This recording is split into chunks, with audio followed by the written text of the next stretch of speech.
हरतालिका तीज व्रत कथा।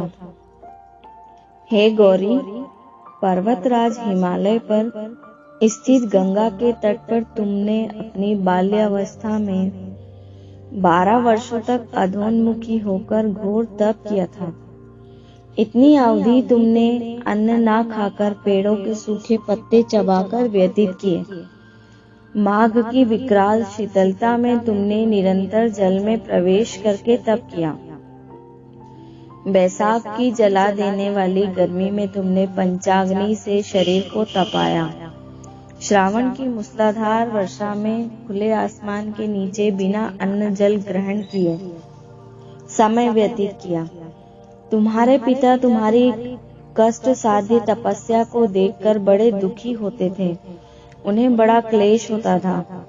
तब एक दिन तुम्हारी तपस्या तथा पिता के क्लेश को देखकर नारद जी तुम्हारे घर पधारे। तुम्हारे पिता ने हृदय से अतिथि सत्कार करके उनसे आने का कारण पूछा। नारद जी ने कहा, गिरिराज में भगवान विष्णु के भेजने पर यहाँ उपस्थित हुआ हूँ। आपकी कन्या ने बड़ा कठोर तप किया है। इससे प्रसन्न होकर वे आपकी सुपुत्री से विवाह करना चाहते हैं। इस संदर्भ में आपकी राय जानना चाहता हूँ। नारद जी की बात सुनकर गिरिराज गदगद हो उठे। उनके तो जैसे सारे क्लेश ही दूर हो गए। प्रसन्नचित होकर वे बोले, श्रीमान, यदि स्वयं विष्णु मेरी कन्या का वरण करना चाहते हैं तो भला मुझे क्या आपत्ति हो सकती है। वे तो साक्षात ब्रह्मा है। हे महर्षि, यह तो हर पिता की इच्छा होती है कि उसकी पुत्री सुख संपदा से युक्त पति के घर की लक्ष्मी बने। पिता की सार्थकता इसी में है कि पति के घर जाकर उसकी पुत्री पिता के घर से अधिक सुखी रहे।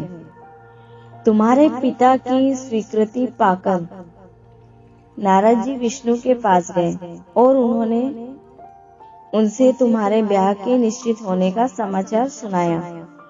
मगर इस विवाह संबंध की बात जब तुम्हारे कान में पड़ी तो तुम्हारे दुख का ठिकाना न रहा। तुम्हारी एक सखी ने तुम्हारी इस मानसिक दशा को समझ लिया और उसने तुमसे एक विक्षिप्तता का कारण जानना चाहा। तब तुमने बताया, मैंने सच्चे हृदय से भगवान शिव शंकर का वरण किया है, किंतु मेरे पिता ने मेरा विवाह विष्णु जी से निश्चित कर दिया है। मैं विचित्र धर्म संकट में हूँ। अब क्या करूँ? प्राण छोड़ देने के अतिरिक्त अब कोई भी उपाय शेष नहीं बचा। तुम्हारी सखी बड़ी समझदार और सूझबूझ वाली थी। उसने कहा, सखी, प्राण त्यागने का इसमें कारण ही क्या है? संकट के मौके पर धीरे से काम लेना चाहिए। नारी के जीवन की सार्थकता इसी में है कि पति रूप में हृदय से जिसे एक बार स्वीकार कर लिया, जीवन पर्यंत उसी से निर्वाह करे। सच्ची आस्था और एक निष्ठा के समक्ष तो ईश्वर को भी समर्पण करना पड़ता है।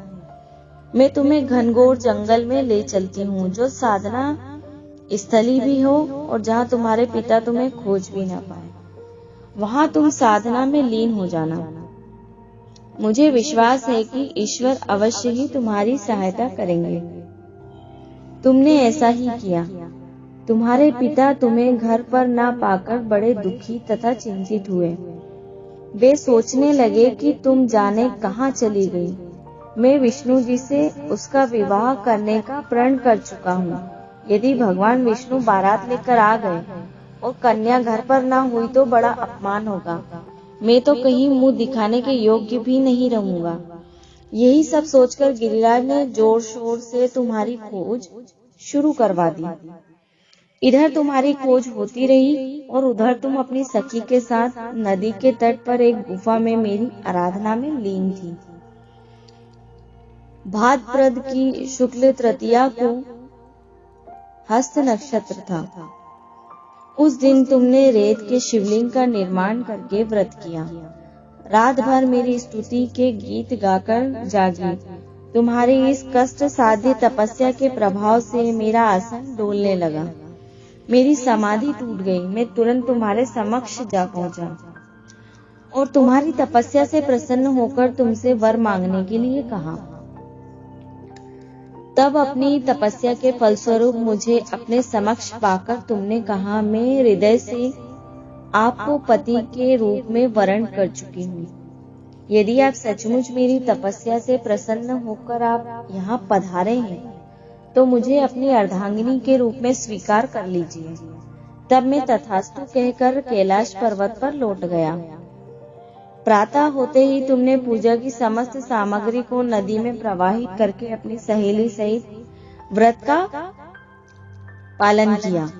उसी समय अपने मित्र, बंधु व दरबारियों सहित गिरिराज तुम्हें खोजते खोजते वहां आ पहुंचे और तुम्हारी इस कष्ट साध्य तपस्या का कारण तथा उद्देश्य पूछा।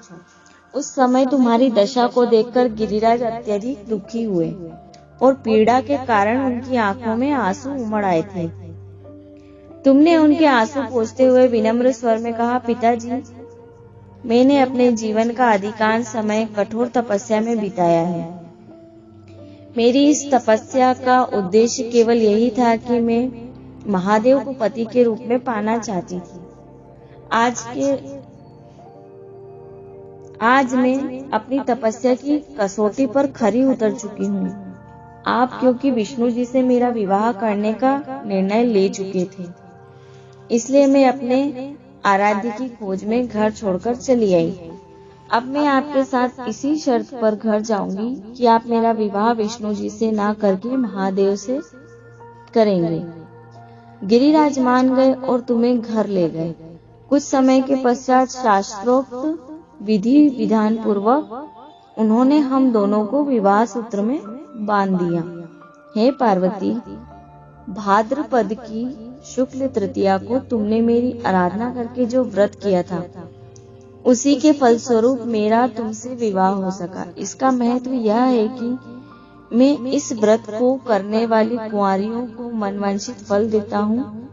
इसलिए सौभाग्य की इच्छा करने वाली प्रत्येक युवती को यह व्रत पूरी एकनिष्ठा तथा आस्था से करना चाहिए। कथा समाप्त।